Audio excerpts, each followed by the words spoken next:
Welcome to Narrate Your Story TV. I am super excited. This is the show that we do every Thursday, 9 a.m. Pacific Standard Time. That's right, every Thursday, 9 a.m. Pacific Standard Time. We bring you people, influential people from all across the globe to share with you information, and today is no exception. But before I get to today's conversation, who's talking to you?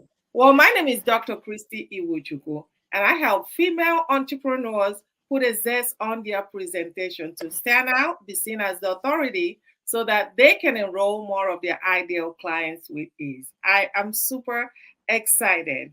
In today's conversation, as we really bring International Women's History Month to the end, I have a special guest for today.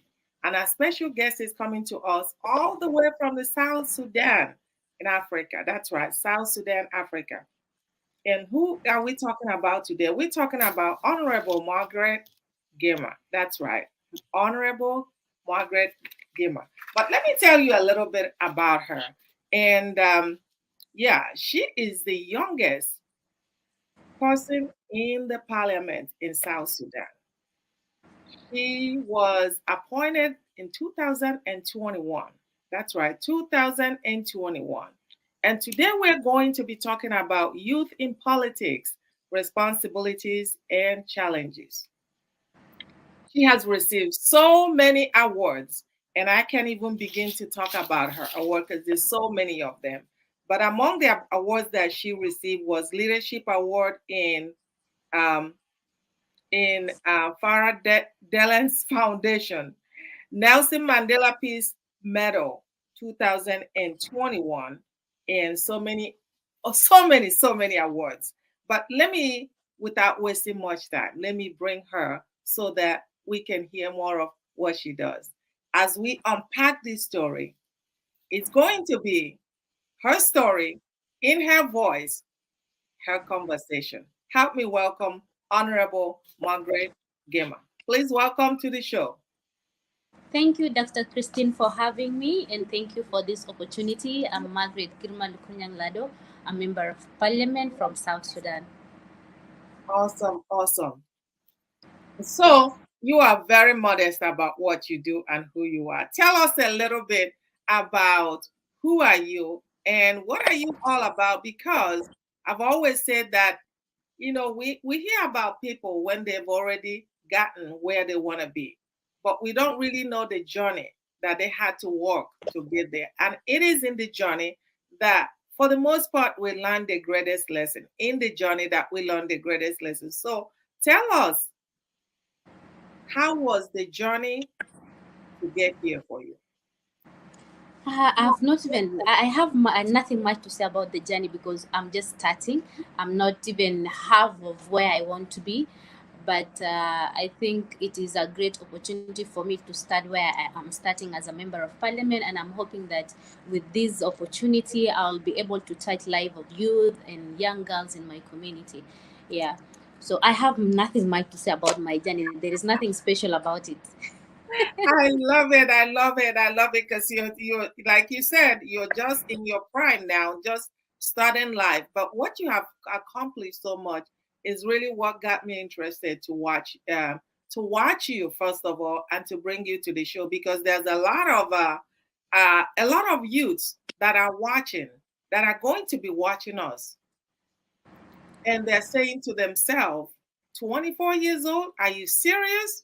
When I don't even know what I want to do when I grow up at 24.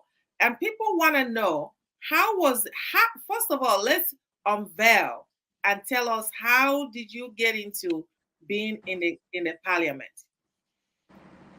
Unfortunately, my journey didn't start in politics. I was doing humanitarian aspect of things. 2013, after our independence, which is 2011, 2013, we went back to war. And again, 2016, we went back to war. That time I was in high school. In 2014, I and some of my colleague, another guy, is called Michael Port, we started a youth program. what can we do to help mostly the young people and people, South Sudanese population who are affected, and we came up with an organization. So the organization was successful. It was sponsored by Anglican Church in US, and we did a lot of programs, which I think I will get more of it in the show. But that is how I came to get in touch with the communities, to work together with the youth. It was through a program that I did, which I was fortunate enough to train more than 15,000 youth. Wow, wow. Now you touch a little bit for a lot of people that don't know much about South Sudan. I think South Sudan got their independence in 1956? What year again? What year did they get their independence? From British, it was 1956. 56, But from Sudan, we got our independence in 2011. 2011. And from that 2011, there has been war going on, or the war. Yeah, yeah. And so as a teenager, that's what you were at that time. As a teenager, what really got you interested going into that, helping others, when you could have been doing any other thing at that particular time? What really got you interested in helping people in the war as a youth, and especially the youths that were displaced? And some of them, their parents died during the war, and some of the youths died during the war bearing arms. What got you interested in trying to help? I think being a daughter from a war veteran who unfortunately lost his life during the times of liberation, I think it hit me close to home, and I understood the challenges the young generation went through, the challenges of losing your dad in war, the challenges that the young women in this country go through as widows to raise their kids. So I think I thought of what can I do to help, because I was in the same situation. But fortunate enough, I was lucky to have an intelligent, strong, educated mother who carried herself all the way. But not everyone was like that. And remember, we have a big history in terms of child soldier. We have children as young as the age of 8 who are taken to fight this war. So you can see the impact of this war in the society. And especially in the refugee camp, those who went to refugee camp are ex-child soldiers. Others are soldiers who just flee the war. Others are young children who have lost their parents, who have lost their family. They just went to refugee camp as only one person. They don't even know where the families are. So I thought of maybe we need to do something about it. We need to do something in terms of trauma healing, reconciliation, and having creating that safe space for them. Wow. You touch on something, because oftentimes when people don't know where someone comes from, it's so easy to look at that person and say, oh my God. But for you, life hasn't really been easy for you. As you just mentioned, your dad, lost his life in the process of during the war. And that was one of the things that brought you to where you are, because it's from one thing to another one, from helping people that were displaced from the war to being appointed to be a politician. So tell me, what were the challenges at that young age? At that young age, you even started before you were turned 23 years old. So at that young age, what was the challenges that you were facing? In terms of, I'm young, but I have to not only talk to the youth, I'm sure you talked to, or did you talk to adults as well? And what were the challenges? The challenges that before I talk about the challenges, let me just outline the success, because there are a lot of people that played a huge part in mentoring who I am today. And one of the people that I was fortunate and lucky enough to meet is Dr. Tony Jaja, and he has mentored me all the way. And the challenges that I face is, of course, there was a lot of resilience from the community. Others did not see it as something important. Others were not comfortable actually to even talk about the issues that they have gone through. And if you are aware, when there is civil war, there is a lot of atrocities which have been committed, not only to women and children, but even to their fellow men. There are a lot of things that have happened even to men that they don't want to talk about. And being Africans, there are a lot of topics that are taboo, that we view as taboo. Yes. So there was a lot of resilience from the community, but the support from Anglican Church of US, and actually also the Anglican Church in Kenya, and then the UN agency also gave me a lot of support also to implement the project. So it was a community work. It's like everyone just gave me a helping hand. So the challenges was not that much compared to the politics right now, because everyone was just there to help me, trying to see the impacts this can create to the community. Wow. You know, that's what we talk about, helping other people. And you were able to help across the globe, just across the globe. You got people to help you out because they see the need, they saw the need to be able to help other people.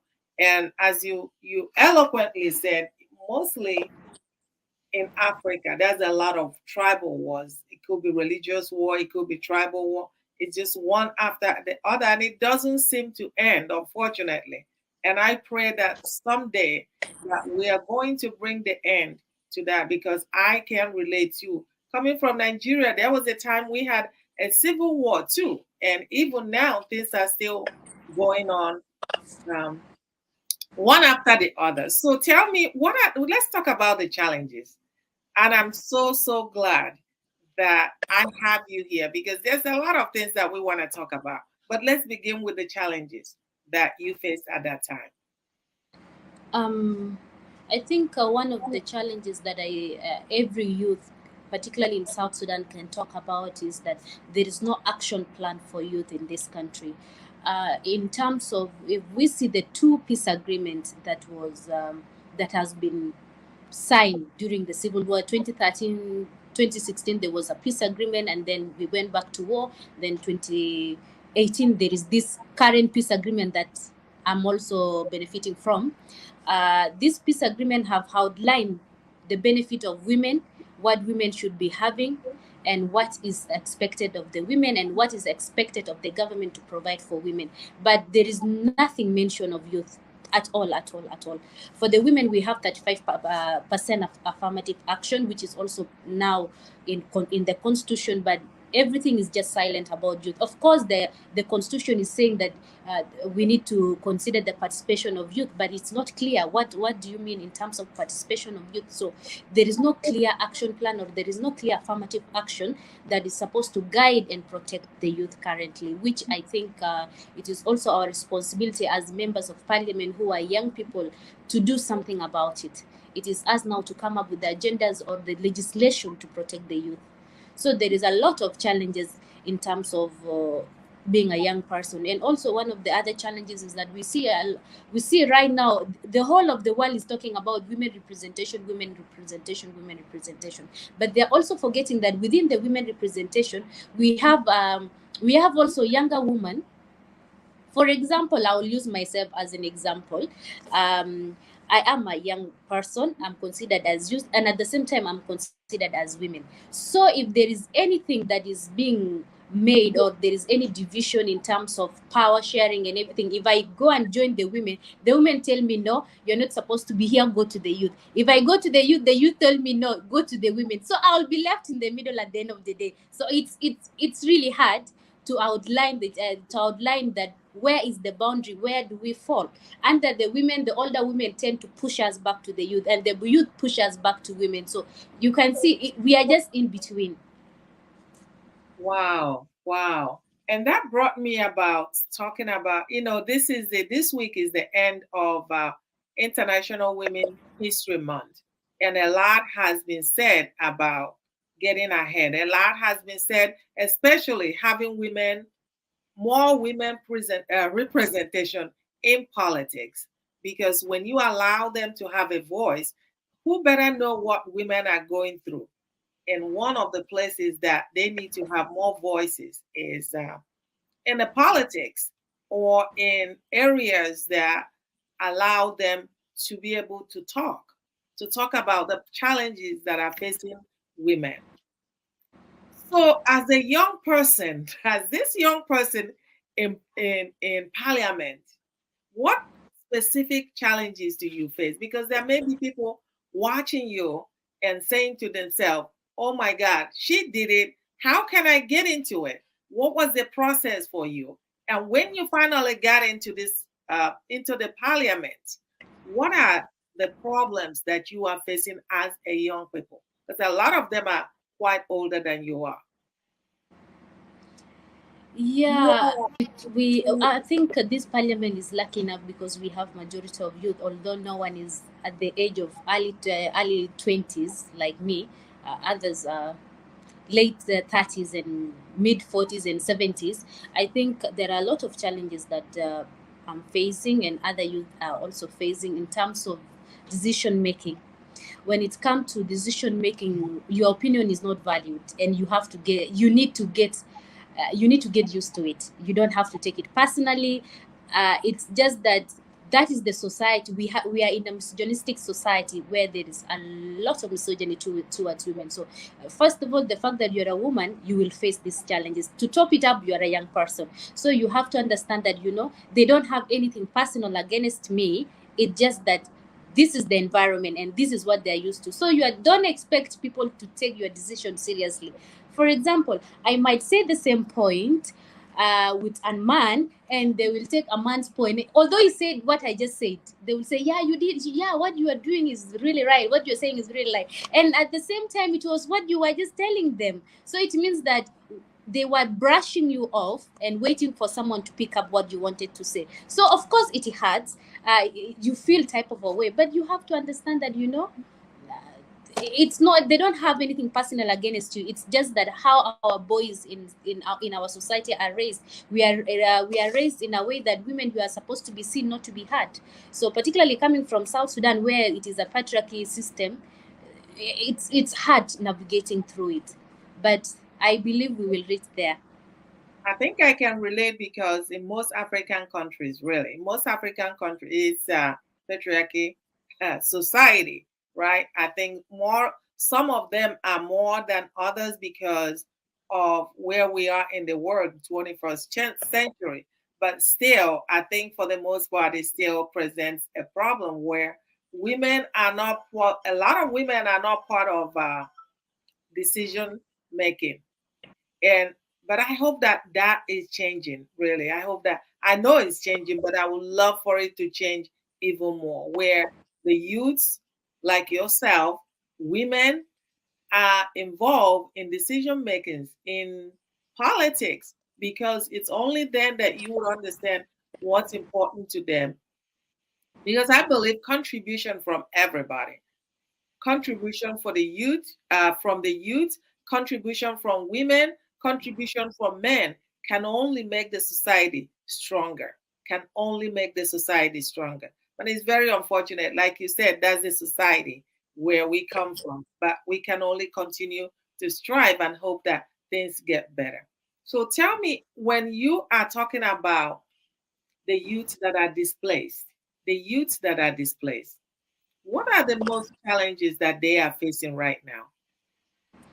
A challenges that they're facing is, first of all, there is lack of education, good education. They don't get it. For example, there are youth in IDP camps, others are in refugee camp. Of course, there is the basic learning, which is not vast in it. So it's like a primary level of learning. They lack education. They lack even mentorship. There is no one is there to mentor them. They don't have these opportunities of mentoring them. And also the employment rate, they don't have any other opportunities for employment. So you see, our youth are idle, and when if someone is idle, there are a lot of things come to your mind. You will engage yourself in gang activities, in violent activities. So that is one of the challenges also. And it's actually taking us back as a society. It is taking us back, because now, if a majority of youth are not going to school, majority of our youth are engaged in drugs or engaged in gang activities, how do we see our country in the next 10 years? It means that we are going actually back. So the issue of mentoring youth and lack of good education is one of the challenges that they are affecting them. And also in decision making, we are not participating heavily in decision making in terms of not only in politics but also in boardrooms of businesses. We are not given that opportunity.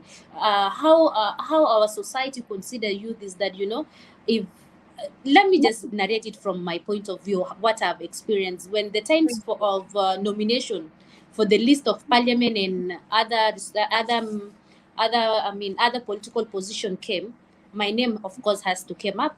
And someone said, what? First of all, she's not married. Second, she doesn't have a child. Why don't we just make her the office manager? You see, after all the education I have and the works experiences, so they think that the fact that I'm not married or I don't have kids, I deserve to be just an office manager or a private secretary. I don't deserve to be in a situation where I need to make decisions, because they equate that if you are not married, it means that you don't even know responsibility. It means that if you don't have kids, you will not make right decisions. So those are also the challenges that youth are making. They put us in a place whereby we have to work for them. In terms of, we don't have a problem working for people, but in terms of, even if I know I'm qualified, I need to be here, they will say, no, you need to be here. This is what we think you should be doing.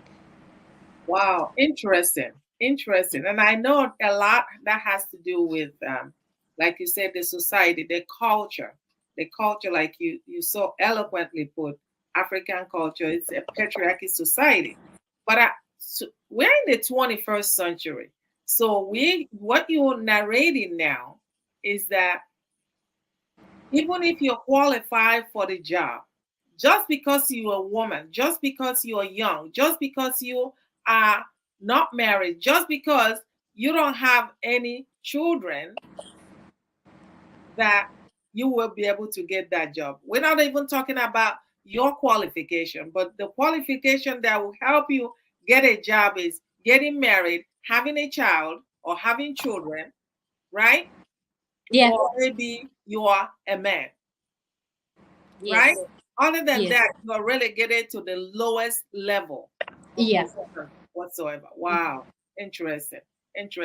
And do we have, is there women activists that are helping to, especially these young women, to make sure that they have a voice? Or is it, I know a little bit, but I want you to share. Yeah, we have a lot of women activists. We have a lot of women from civil society who have been really fighting for women representation and equal representation. Not only women representation, but equal representation. What I mean by equal representation is that, of course, yes, our tribe is women, but we all know that in every country there is always the minority.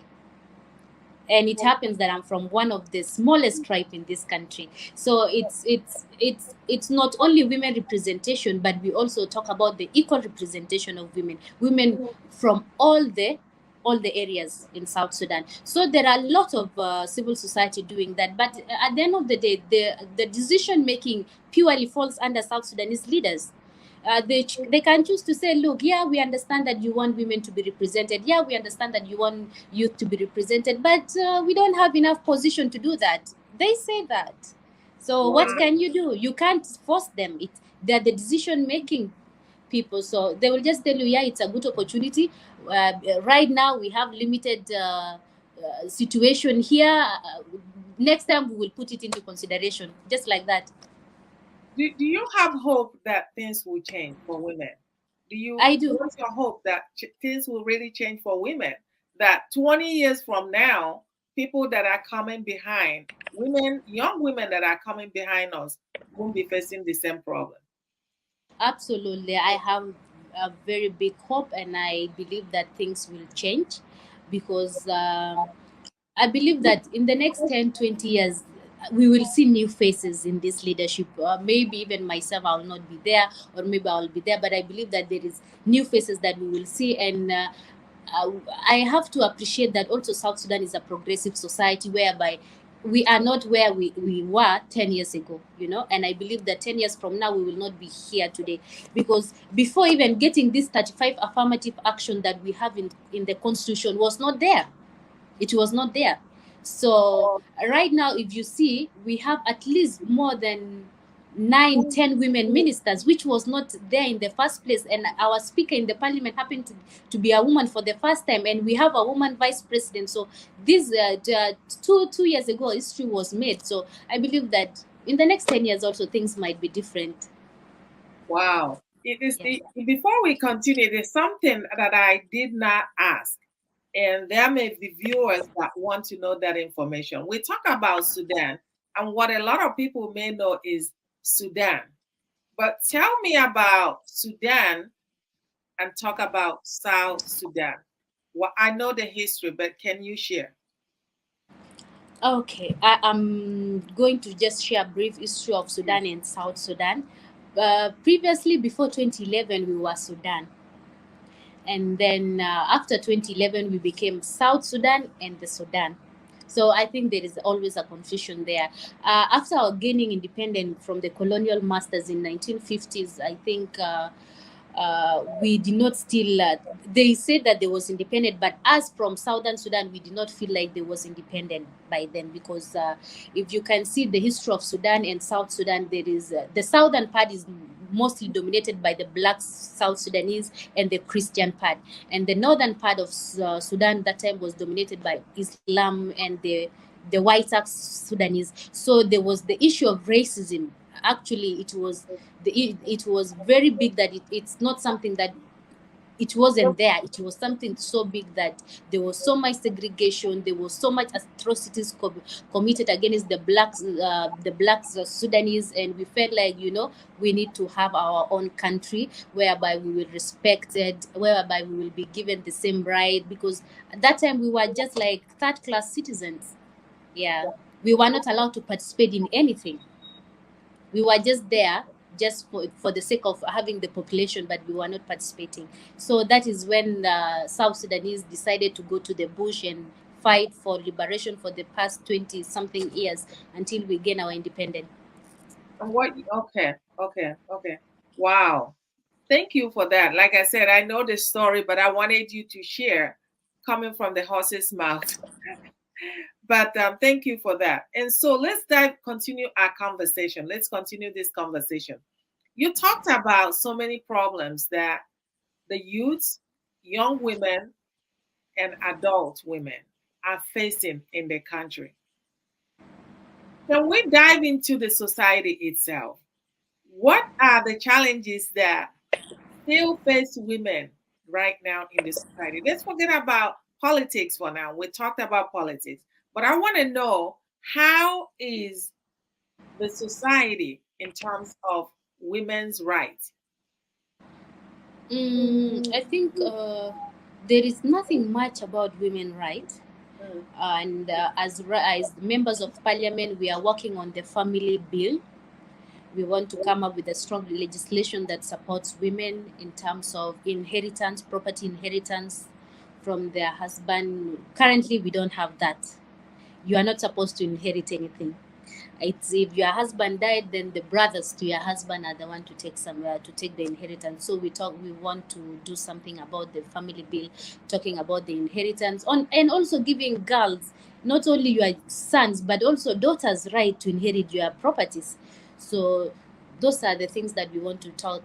We want to tackle, and also the issue of early marriages, child marriages. It's still commonly and openly practiced, which is not something that we can hide. It is it's happening, and everyone is taking part in it. Politicians, families, everyone is taking part in child marriage. So it's something that is still a big and a major challenge. I can relate, like I said, because I'm from Africa too. So I can definitely relate to what you were saying. I remember growing up, when I was growing up, that child marriage was an issue where if your family, if your dad and my dad are friends, and my dad has a girl, before even that child was conceived, sometimes, or maybe right after conception, and they figure out it's going to be a girl, the two men have already arranged, because of their friendship, that, my son is going to marry your daughter. And like you said, the woman has no say whatsoever. The woman has no say. But things have greatly, greatly changed from that. And I don't know, I don't want to say absolute, but I don't know that that is still going on at this time for the most part. But I also know that in some countries in Africa, that is still a problem where women don't have the right, don't even have a say to say it's okay to give the child a blessing. Go. It's the man decides, and you get to follow. I'm aware of it, and I'm hoping that someday, we're gonna see the change. We're going to see the change because the child needs to have an option. The child needs to have an option. I mean, most of the time, the child get maltreated in that marriage, and you know, like I know that in in most places, you're not to go back to your family because it becomes a shame. But that has been changing lately. And I hope that it continues to change in most places, not just Africa. There's other developing countries that is still the norm, where a girl child, they, that person doesn't have a right to anything. They just, I consider it being sold into another family. That's what it feels like to me, being sold into another family. And some of them, by the time they turn 14 years old, 15, 16, they already have one or two children, right?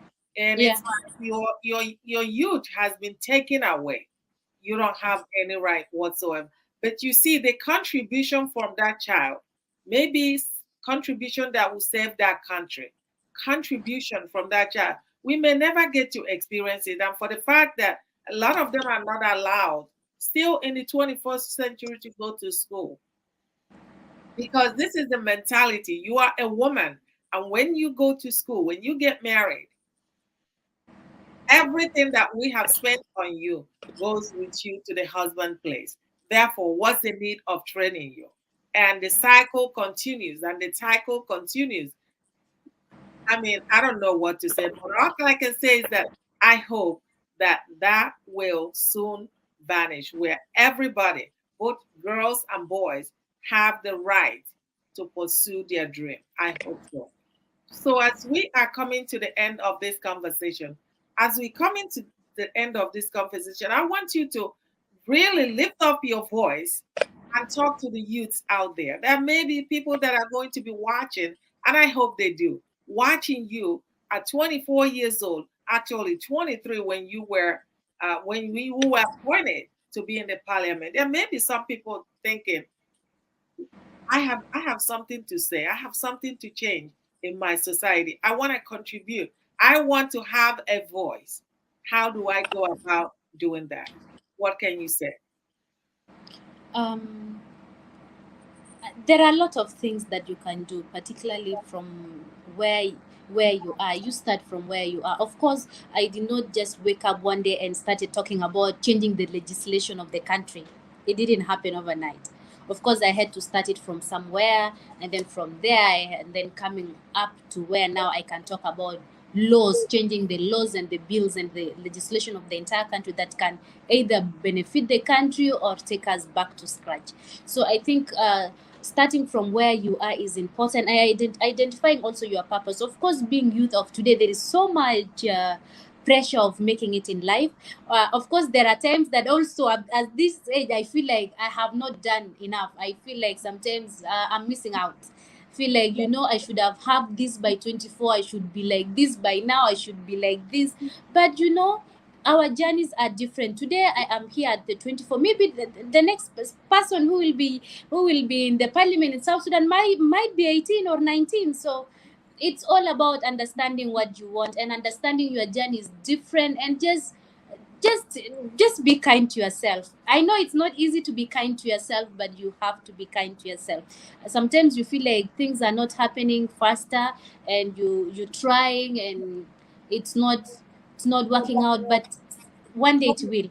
Just give your best. Someday someone somewhere will see that this person is doing something, and God will really open the doors for you. And of course, trust in yourself. Trust in yourself. Sometimes, the first time I attended the parliament, after I was sworn in, someone insulted me. An older man that I respect so much politically, he told me, you know what, you're a young tad. Don't come with these extremist ideas of yours in this house. But I did not take it badly. I just told him, this extremist idea, we need it in this house, because if you guys were doing the right thing, we wouldn't be going back to war every 2 years. So sometimes you have to also insult them back, but with a kindness. So I think all of us need to identify our purpose and identify what you think you can do to contribute towards society. And I think unity also of youth is important, and also the older generations. I think also it is good to mentor people. For me, I am lucky and I'm fortunate, and I thank God that God has always given me people who have been pulling me up, taking me up. So I think it's also good to pray that, God, let me meet my destiny helper. You need people in this world to help you. You can't do it alone. You can't do it alone, which is You important. can't. There is always someone and somewhere that will bring you up. So it's just that you need to pray to God that, God, let me meet my destiny helper, and also let me just do what I know I can do to contribute to this society. I love that. We're all seeking to find our destiny helper. Did you hear what she said? Find your destiny helper, because we cannot do it alone. I second that. We cannot do it alone. And I'm telling you, I've been so lucky to have mentors mentor me through life. Currently live here in the United States, and I'm telling you, I have had people mentor me as well. And you can do it alone. And oftentimes when you're going through it seems like you will never get to your destination. But I believe that if you keep knocking, keep doing what you know how to do best, and keep knocking, finally, trust me, I believe that someone will eventually open the door. But when Yes. you're going through that, it seems like, oh my God, do I know what I'm doing the right thing? Maybe I've done it so many times and it's not working out. You begin to get frustrated. You begin to get disappointed. But I'm telling you, if you stay with it, if you focus and stay with it may be longer than you expected, but someone else will eventually, your destiny helper, as as you said, will definitely come to your rescue. And when you get that Absolutely. help, be sure to also be somebody else's Helper. destiny helper. Yes, Okay? of course, challenges will be there. And before we close it, there is something happened 2 months ago. I was vying for the seat of chairperson of Committee of Finance in the Parliament, and unfortunately, I failed. And I felt so bad that I lost. But I just said, maybe God didn't want it. So sometimes take failures as also lessons. It hurts, but you will get over it.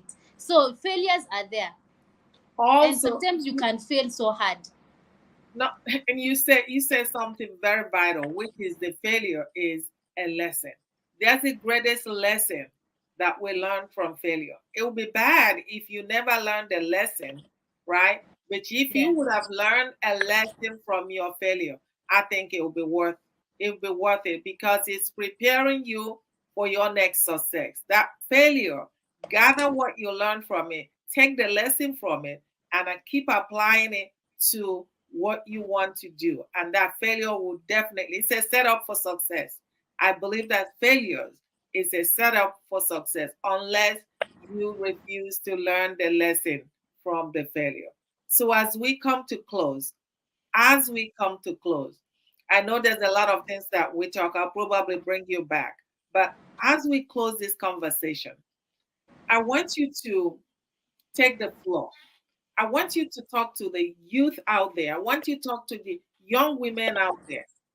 I even want you to talk to the adult women out there as far as their journey, as far as their contribution, as far as raising the children, the next generation, as far as being a voice in the society. Because I believe that when a woman has a voice and contribute to the society, that person is not just helping herself. She's helping the community, her family, and helping the world as a whole. Everybody's voice matters. That's what I believe, that everybody's voice matters.